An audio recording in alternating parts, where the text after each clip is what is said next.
you understand? God's not supposed to be a hack horror writer. Look around when you wake up. Did I ever tell you my favorite color was blue? Anyone knows where they are. There won't be anyone left to know anything anywhere. Somewhere along the line of history, this bloody chain reaction has got to stop. Does man, that marvel of the universe, that glorious paradox who sent me to the stars, still make war against his brother?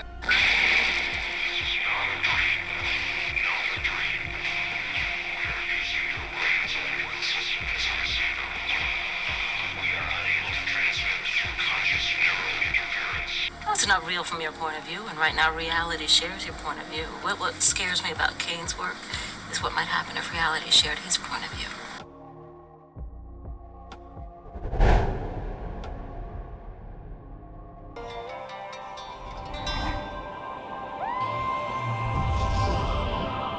Welcome to the Restituto Orbis channel, and today we're going to be looking at films and old world connections with cycles and resets. We begin by looking at filmmaker John Carpenter. John Carpenter, originally born in Carthage, New York, and raised in Bowling Green, Kentucky, in a log cabin. So yes, we have another famous individual who grew up in a log cabin in Kentucky, albeit not the president.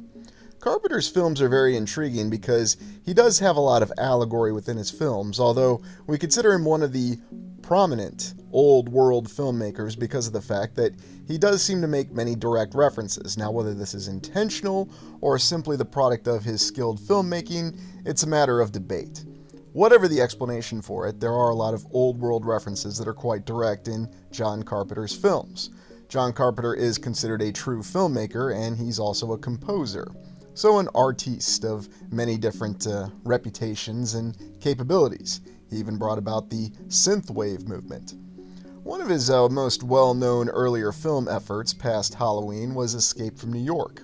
Escape from New York, the story about a futuristic convict in the year 1997, Snake Plissken, a former Special Forces operative who's sent into New York City to rescue the president after he's crashed in Air Force One, New York City being converted into a maximum security penitentiary in this particular world.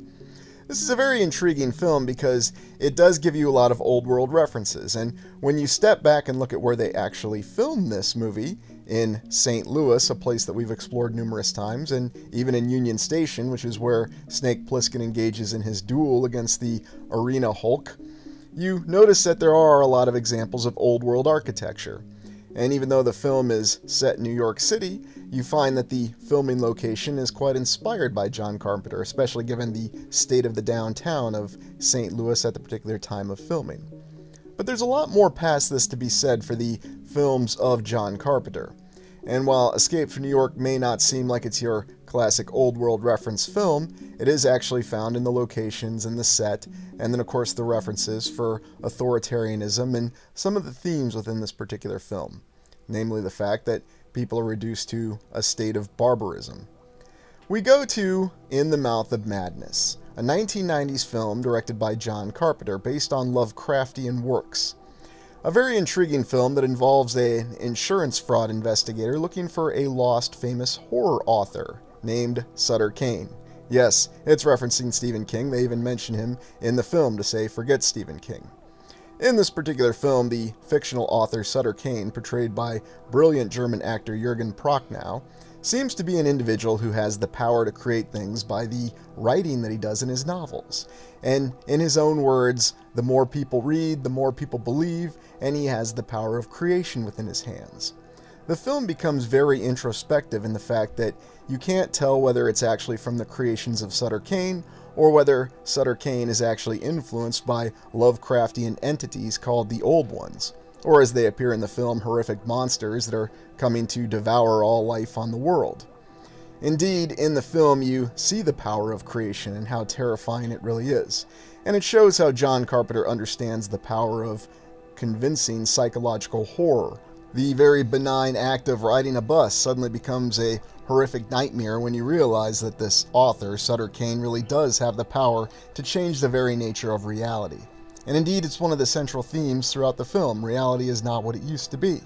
You find this insurance investigator someone who doesn't really believe in anything, and yet he does know who he is, questioning his own existence. as he starts to realize with horror that he has been reduced to a mere character within another one of Sutter Kane's novels. The film even features this very interesting location that we've explored in the early days of this channel, a unique cathedral in Canada, and it's used as a filming location for the cathedral or church in Hobbs End that's been subverted by evil, an ancient edifice that was built over a previous church. And, of course, it now seems to include a Hilton Garden Inn and a McDonald's. Ah, yes, very modern. Is that a McDonald's? Oh, who knows, who cares. It even features the actor who portrayed Vigo the Carpathian in Ghostbusters 2, who portrays one of the townsfolk in Hobbs End who's trying to save the life of his young boy, and eventually takes his own life as even he is overcome by the horror that he's facing. It becomes very strange and self-referential in the fact that you're watching a film within a film, or a novel within a novel. A very terrifying premise where the very nature of humanity is torn asunder. People are reduced to creatures, and slowly they transform into creatures. Or as the story implies, they show the true nature that's always been within many of them. It really becomes difficult to figure out what's actually going on, and perhaps that's the real trick of the film, when we see the fact that author Sutter Kane may in fact be an old one himself. Although even in the dialogue he admits he doesn't know what came first, the books, the old ones, or himself. It's as though he's wrapped into a continuous cycle of creation and destruction. And indeed, this is one of the most prominent references that we have to the old world. The film starts off very casual, in the fact that it seems like just your standard missing person investigation film. A little bit of a mystery, and even features a cameo appearance by Charlton Heston as the publisher behind Sutter Kane's works, although he admits he never reads Kane himself because he doesn't have the stomach for it. As the movie progresses, you get the feeling that these novels do have a lot of power, and indeed there's even allusions and comparisons between religion and the power that Sutter Kane himself possesses. Now, this is really intriguing because of the fact that we understand the difference between the power of fear and the power of creation becoming one and the same. Random scenes that occur, an individual wielding an axe that attacks the main character as he's being briefed on his next potential job for an insurance fraud investigation. Oh look, it's Bernie Casey. In any event, you realize that while the world seems very standard and normal as long as reality agrees with you in this particular film, it seems like there's nothing to fret. But as he conducts his investigation and finds a town that doesn't exist on any map, yes, that's in the film as well, Hobbs End, and realizes that this seems to be some sort of nexus point, a meeting of worlds where portals occur. And in these portals, it seems as though he transitions from one world to the world of Kane, where humans are being deteriorated into horrific creatures, mutating. Even the hotel manager who chops up her husband in the off hours. It's a very horrific story and it's very violent. At the same time, it's also psychologically terrifying because you understand the idea of the horror behind many human beings. You can't really explain the fact that there is this church that's used to symbolize a nexus point, a meeting of realities. And indeed, when we explored this particular edifice, the actual filming location in Canada in the early days of the channel, we couldn't really determine if it was constructed as an old world structure. Official accounts say it was built in the 1980s, and perhaps it was. And even that is the mystery behind this film, because there are many structures that seem to be counterfeit old world structures, and yet others that seem to be both, such as the one we recently explored over in Spain. Whatever the answers, though, there are many references within this film behind the concept of resets and cycles, and also the very deterioration, the corruption of human beings that is shown within this film, right down to the details of the eyes. And I have to admit, the little subtle details that John Carpenter manages to get into his films really shows a brilliant filmmaker. We move to another one of his films, Prince of Darkness, also part of his Apocalypse trilogy, along with the very well-known The Thing.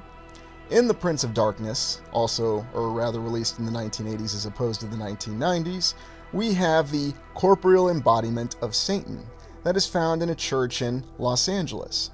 And in another brilliant form of location shooting, Carpenter does actually find a real small church in downtown Los Angeles that does seem to have more details of an old world structure. In the plot, a priest played by Donald Pleasance is recruited to investigate this possible corporeal embodiment of Satan in this jar that's sealed. And yet we find out that the real threat comes from Satan's father, an anti-God that exists in an entirely different universe, or an antimatter universe. The film has a very incredible blend of religious and scientific terminology. In fact, the anti-God, or the Satan, even taunts many of the characters by saying, "You will not be saved by Christ, you will not be saved by the god plutonium, in fact, you will not be saved." Now, I'm paraphrasing that, that's not an exact quote from the film. I strongly recommend watching this film if you want to gain an understanding for what it's alluding to.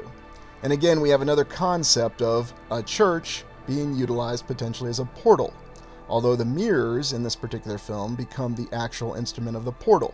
The eponymous Prince of Darkness escapes from his container jar and possesses several individuals. The film ends on a very terrifying note, although they do prevent the destruction of the world at the hands of the anti-God, but I strongly recommend it.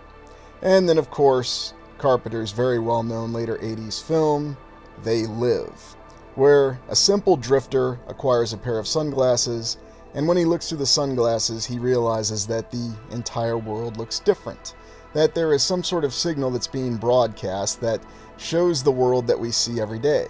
But once you put on the sunglasses, it blocks out the signal, and the characters see all sorts of things. It's as though the entire civilization has been infiltrated by either aliens or demonic entities or some sort of non-human creatures. And they find out that about 10 to 15% of the population that they see are these aliens, these non-human entities that have a very terrifying look to them. And they seem to be engaged in profiteering and the corporate mentality that was rather present and well known in the 80s at the time. Indeed, we find that many of the characters that are well off financially turn out to be these creatures, or they are humans that have actually sold out, as the film states, to these creatures and their enterprise. And the dialogue says that's exactly what they are, that they are simply free enterprisers. No one really knows exactly where they're from, but when you see all these subliminal messages that are everywhere, that tell people to stay asleep, obey, conform, buy, and the repetitious nature that we tend to have in what we encounter in our own civilization.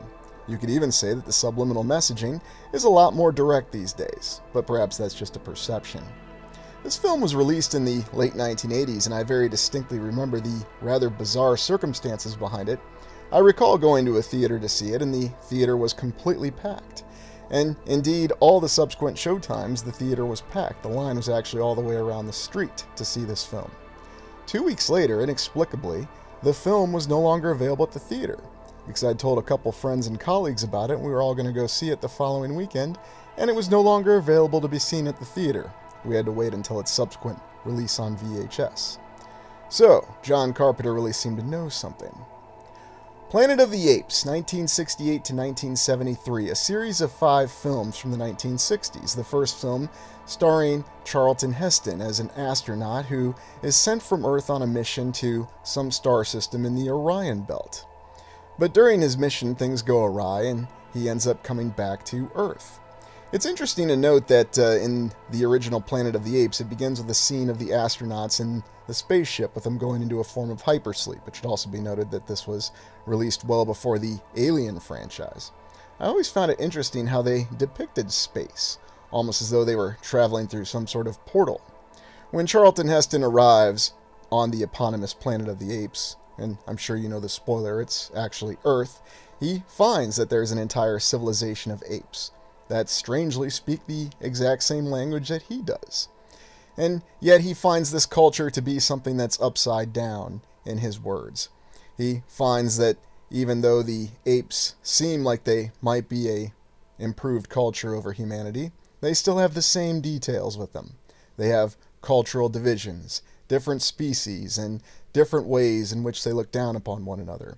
And the dialogue in the first film even makes it clear that while ape does not kill ape, ape still has a form of superiority over other apes, and that there's even stratification of their society, a difference between orangutans, chimpanzees, and gorillas, and even with traits that are assigned to them. In other words, the apes are following the example that destroyed humanity, the example where they believe that one group is superior to another group. There's a lot of allegory within the film, even though it's very direct allegory. The character of Dr. Zaius embodying this more than any other, being a character who's a figure of authority and yet openly admits that he is supporting a corrupted system, openly admitting that he is subverting knowledge as the chief minister of science and the defender of the faith. Indeed, one of the most powerful scenes, which actually prompted the making of the entire film, is a direct dialogue scene between Colonel Taylor, portrayed by Charlton Heston, and Dr. Zaius. And in this scene, we find out what a hypocrite that Dr. Zaius truly is. He acknowledges the fact that he doesn't think that Taylor is some kind of mutant that was created by the veterinarians, the characters Cornelius and Zira, but he also says that he can't allow it to happen, and that he simply wants Taylor to reveal where the other humans are that can talk, because the humans that are available in this world don't have intellectual capability and do not have the power of speech. Although we don't know if that's true or not, that's what Dr. Zaius believes. And it's hard to know what Dr. Zaius believes because he's a bit of an unreliable character. And yet he's the perfect example of a character who believes and embraces multiple contradictions and has conflicting value systems. Indeed, the terror that faces Colonel Taylor is encountered when he finds out what happens to his other astronauts who survived with him. Astronaut Landon is unfortunately lobotomized by these apes for his ability to talk. And indeed, Taylor is facing the exact same fate himself. He also comes across his other comrade Dodge, who was the biologist, and finds that he's simply been stuffed and mounted in the museum nearby. And so the film doesn't pull any punches. It makes it very clear that there is a terrifying fate that awaits Taylor, that he really has no ability to even survive within this society. He is on the lowest form and the lowest level of the society. There's a lot of interesting dialogue, though, about how the society is considered upside down. And Dr. Zaius, the orangutan that Colonel Taylor talks to, informs him, well, of course, when you're on the lowest rung of society, you're going to naturally think that it's upside down. There's a lot of wonderful allusion, though, to the fact that the ape, Dr. Zaius, knew that Taylor was coming. Because keep in mind that while he was traveling in space and somehow came back to Earth, 2,000 years passed on Earth, while only about 18 months passed for Taylor. So again, we don't exactly know the details behind this, but it should be noted that while Dr. Zaius condemns all humans as evil, violent maniacs, Taylor does have Dr. Zaius at his mercy later in the film, and spares him. He doesn't kill him. He simply facilitates an escape, despite the fact that he's knowing that he's facing a horrifying fate of being lobotomized, castrated, or experimented on, or even stuffed and mounted in the museum. The first film ends with Taylor realizing that he is back on Earth by witnessing the Statue of Liberty. And yet, this is where we see the cycle going on. This film sets up the initial cycle and a lot of the ideology and themes that the other four films follow very well. In the second film, we see the ruins of New York City, and oddly enough, it shows us the image of a melted city. Now, of course, the film tells us that nuclear weapons did this, but it's rather odd because they had plenty of images of what nuclear weapons really did, and it's rather intriguing that so many buildings survived, and so, of course, it makes you wonder.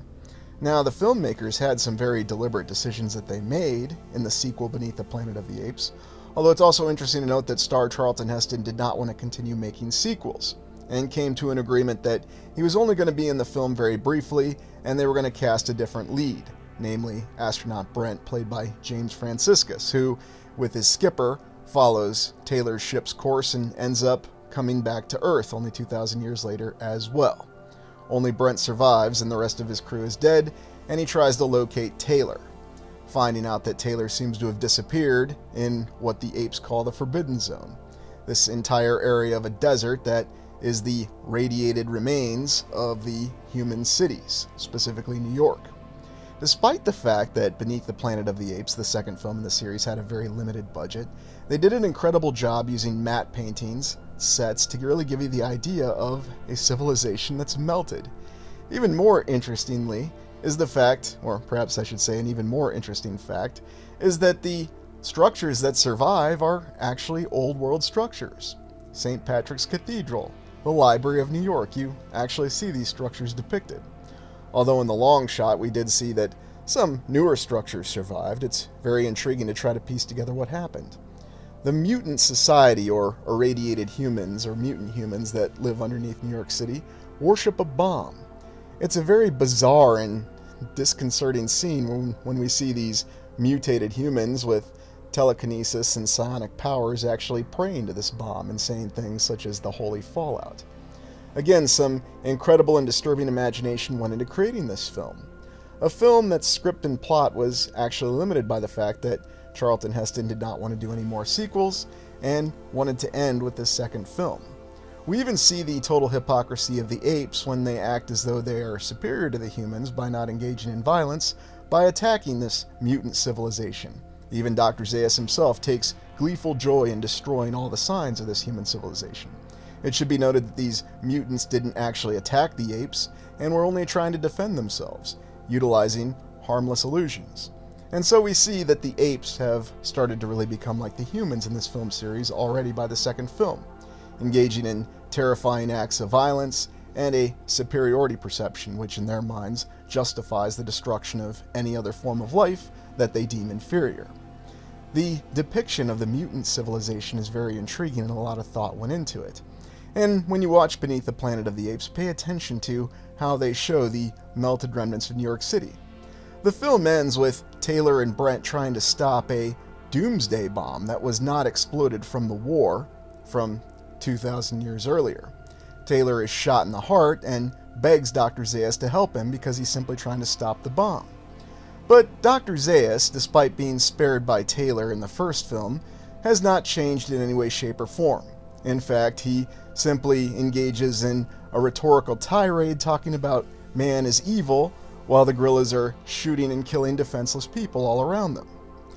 This really breaks the will of Taylor once and for all, and dying, he realizes that there's no hope for humans or apes, and ultimately the entire world. And so he decides to trigger the Alpha Omega bomb, or the Doomsday weapon, which causes the complete and total destruction of the planet, the world, the realm, the land, whatever you want to think of it as. A very intriguing ending, and something that we're informed was brought about by Charlton Heston's desire not to have more sequels, but they did another sequel, Escape from the Planet of the Apes.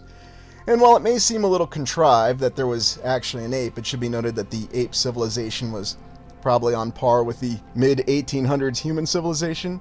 Again, the limitation of budget at that time. The original book did have the ape civilization being on par with the humans. And Cornelius and Zira, the two sympathetic chimpanzees, who were not so hateful and not so bent on destruction, self-admitted pacifists, travel back in time, along with another chimpanzee who's tragically killed when they're imprisoned in the zoo. And so they go back in time to the time frame when Taylor left with his original crew in the 1970s. An interesting film because it seems as though we start to realize there is really a cycle going on. A cycle where time is lapped together. The humans and the apes seeming that they're different from one another, and yet over a long enough timeline embracing the same characteristics. Initially, Cornelius and Zira are well received by this human civilization in the early 1970s. They are welcomed and treated almost as borderline celebrities. And even though they give some hints because of the fact that they're from the future of humanity, the authorities, the president, and indeed the chief scientist don't really take it seriously until they start to hear some of the testimonies.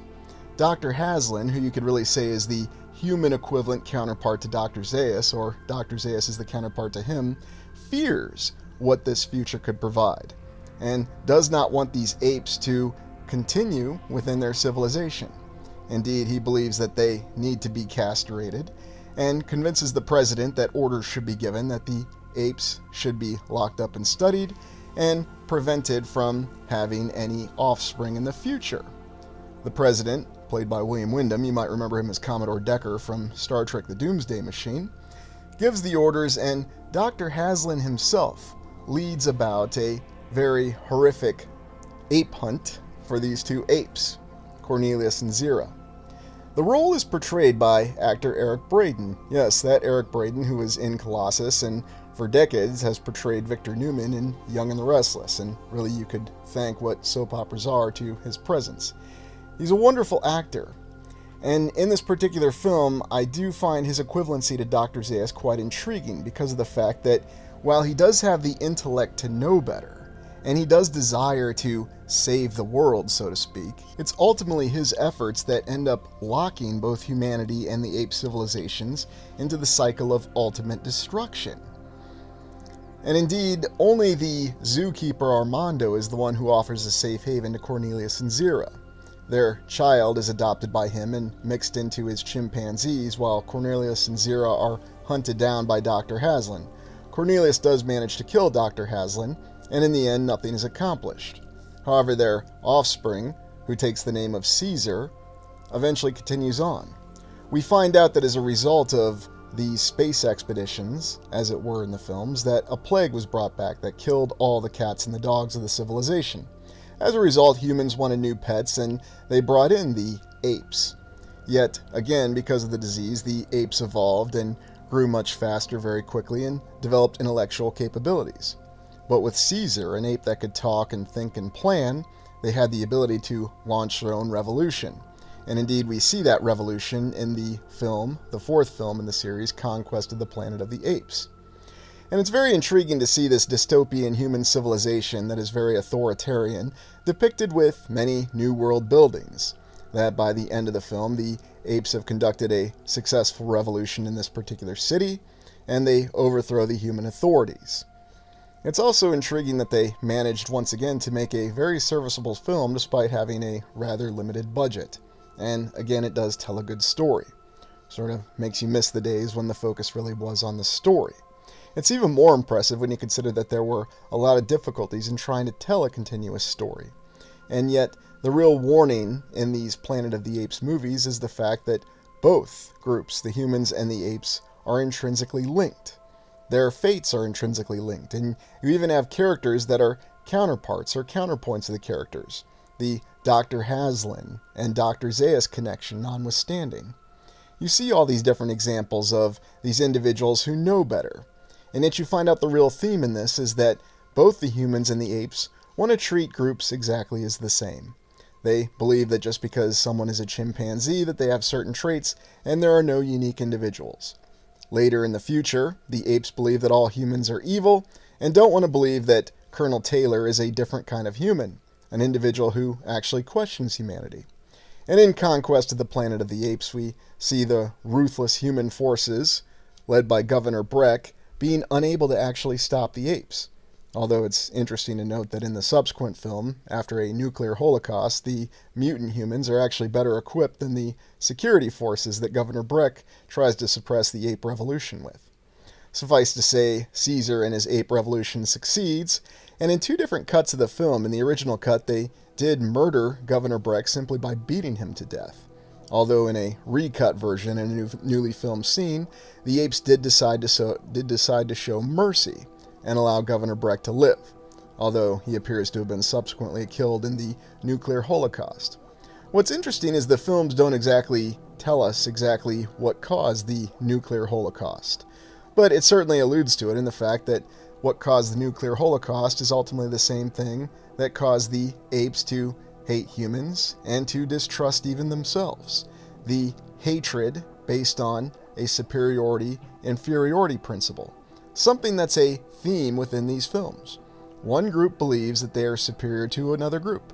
The apes believe they are superior to humans. The humans believe that they are superior to apes, and therefore it gives them the right to engage in any sort of violence and destruction.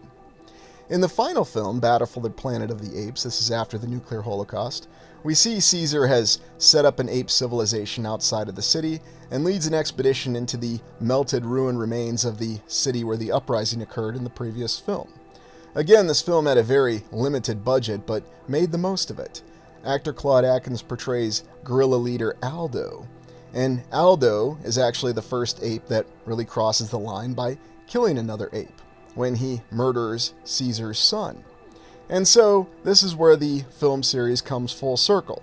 There's a battle between the mutant humans led by Governor Culp, a mutated human within the remnants of Central City. It's called different names, but the city where the ape revolution occurred.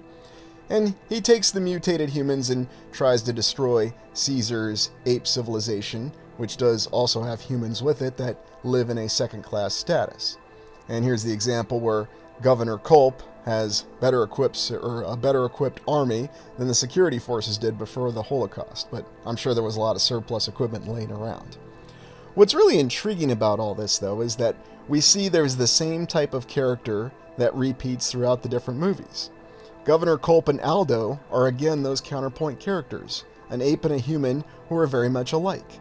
They have no tolerance for those who disagree with them, and they believe that the only solution to any problem is simple violence. Indeed, Governor Culp says that he's bored of 12 Years of Peace.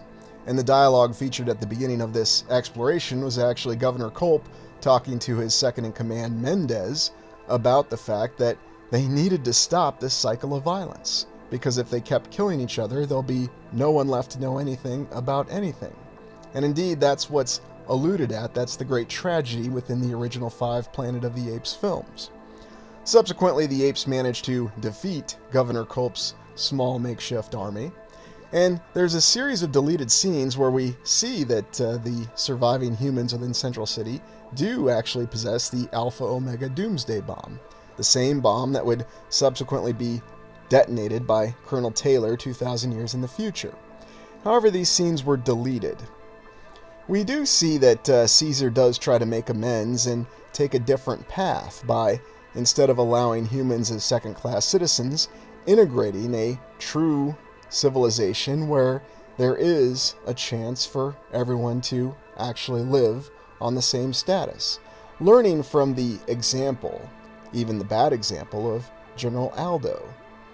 It's really interesting when you realize that these films were improvised in a lot of the screenplay. There was not an overall plan at the beginning, unless there was, and they simply told us the inclinations of Charlton Heston not to star in sequels. That's why they had to improvise after the Beneath the Planet of the Apes ending. Indeed, the marketing for Battle of the Planet of the Apes is quite intriguing, because we have an ape with some jeans and cowboy boots and a nice big belt hauling what appears to be a human soldier over his shoulders and tossing him off. Definitely not a mutant soldier. Interesting marketing. I think the character, though, that we see a lot of the mirror concept with, and some people suggest that the apes might actually be some form of AI. There's many different ways to look at the apes. But I think what we're really seeing is we have the same life form that, according to this plot in these particular movies, really tried to evolve. And yet it never really actually evolved as a society or as a civilization. They could never get past the fact that they were trapped in this circle.